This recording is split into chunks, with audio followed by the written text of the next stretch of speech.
ते मुगाची भाजी। ही भाजी खूप टेस्टी लागते खायला। बघा आता टाकते हा लसूण आहे, थोडं आलं आहे आणि जिरं आहे, याचे थोडं जाड मोठं काढून घेतलं।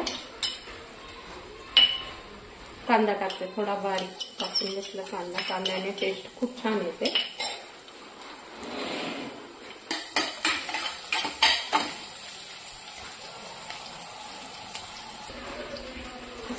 थोडा परतला गेला का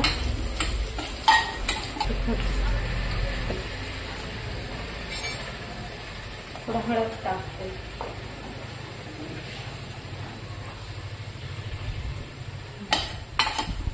परतून घेते।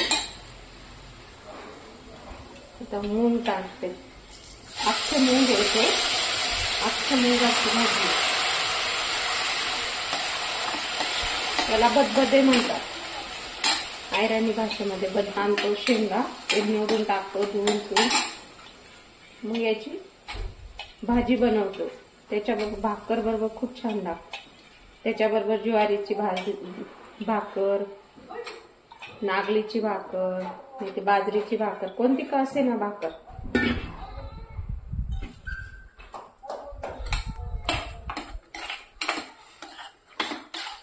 मिक्स करून घ्यायचं सगळ्यांना तिखट लागायला।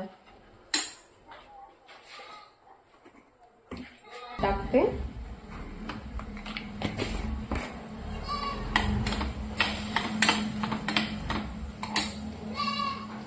हा छोटा जायला लागतं ना।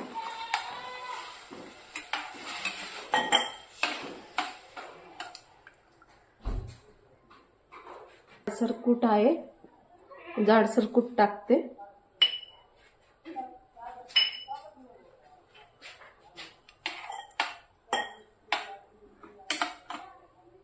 आता शिट्टी लावून घेते, आणि कुकरचं झाकण लावून घेते। एक शिट्टी होऊ देते। एक शिट्टी झाली का समजून घ्यायचं भाजी शिजली।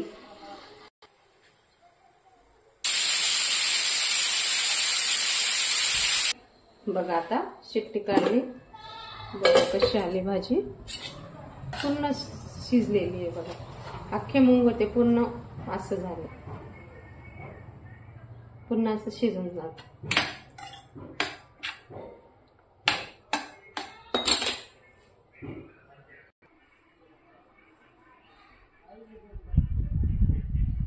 बघा ही अशी भाजी बनवली।